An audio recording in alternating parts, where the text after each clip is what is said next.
என் கூட எப்பவுமே துணை நிக்கிற நீங்க, உங்களுடைய விழாவுக்கு நான் வரேன்னு நினைக்கும் போது ரொம்ப சந்தோஷமா இருக்கு. என்னால முடிஞ்ச அளவுக்கு கண்டிப்பா எல்லா விழாவுக்கும் வரணும்னு நான் நினைச்சிட்டு இருக்கேன்.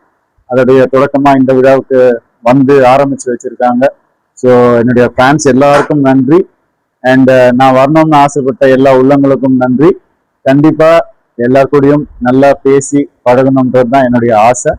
அது சில காரணத்துக்காக முடியாம இருந்தது. இப்போ நான் வந்து நிம்மதியா அவங்க கூட பேசுறது, அது ஒண்ணுதான் எனக்கு மனசுக்கு நிறைவான ஒரு விஷயம். அண்ட் இந்த மாதிரி ஒரு சந்தோஷமான முகங்களை பார்க்கும் போது பெரிய இன்ஸ்பிரேஷனா இருக்கு லைஃப்ல. அவங்களுக்காக இன்னும் நல்லா வேலை செய்யணும்னு தோணுது, இன்னும் பெரிய ஹிட்ஸ் கொடுக்கணும்னு தோணுது, இன்னும் நிறைய விழாக்கள்ல அவங்கள சந்திச்சு 1-to-1 பேசணுன்ற ஆசை எனக்கு நிறைய இருக்கு. என்னால முடிஞ்ச அளவுக்கு இங்க வந்து எல்லாருக்கூடயும் பழகிட்டு இருக்கேன். அது ரொம்ப சந்தோஷம் எனக்கு. நிச்சயமா அடுத்த ஒரு ஈவெண்ட்ல உங்க எல்லாரையும் சந்திக்கிறேன். செப்டம்பர் 5 உங்க எல்லாரையும் சந்திக்கிறதுக்கு நான் ஆவலா காத்துட்டு இருக்கேன். நன்றி.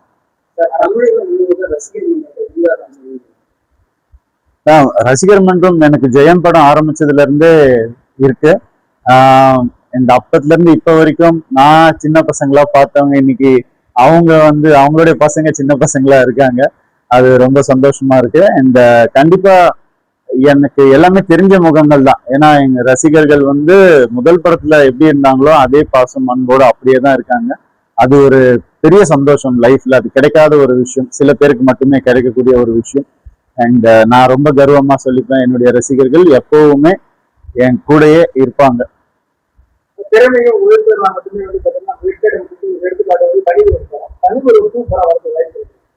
கனிவரன் 2 ஆமா, நீங்களும் கேட்டுட்டே இருக்கீங்க எல்லாரும். அண்ணா வந்து இப்போ இன்னொரு படம் பண்ணிட்டு இருக்காரு. கார்த்தி சாரோட ஒரு படம் அனௌன்ஸ் பண்ணியிருக்காங்க. அவர் சைட் பை சைடு எழுதிட்டே இருப்பார் எல்லாமே. ஸோ அதெல்லாம் முடிஞ்ச உடனே கண்டிப்பா ஒரு நல்ல ஒரு நியூஸோட உங்க எல்லாருக்கும் நான் வந்து சொல்றேன்.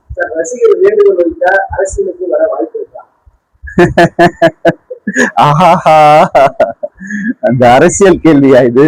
ஐ மீன், நல்லது செய்யணும். அது எங்க இருந்து வேணா செய்யலாம், எப்படி வேணா செய்யலாம், வந்து செய்யலாம், வராம செய்யலாம். அண்ட் அதுக்கு இன்ட்ரெஸ்ட் இருக்கிறவங்க வந்துட்டு இருக்காங்க. அண்ட் கண்டிப்பா அந்த இன்ட்ரெஸ்ட் வந்துச்சுன்னா கண்டிப்பா வர்றதுல தப்பே கிடையாது. அது யாரு வேணா வரலாம். அண்ட் நல்லது செய்யறது எங்க இருந்து வேணா செய்யலாம்.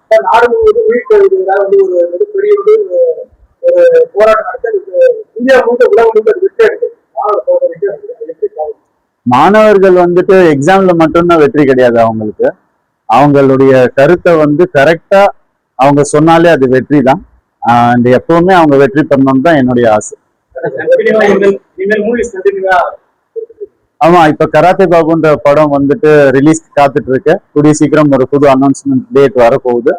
அண்ட் ரொம்ப நல்லா வந்திருக்கு படம். அண்ட் இது எனக்கு ஒரு பெரிய ஒரு திருப்பு முனையா இருக்குன்ற நம்பிக்கை எனக்கு இருக்கு. தொடர்ந்து ப்ரோ கிளப்ன்ற படமும் சரி, நான் டைரக்ட் பண்ற an ordinary man Yogi Babu அவரை வச்சு பண்ற படமும் சரி, நல்லபடியா நிறைவான ஸ்டேஜுக்கு வந்துட்டு இருக்கு. கூடிய சீக்கிரம் அதனுடைய நியூஸும் நான்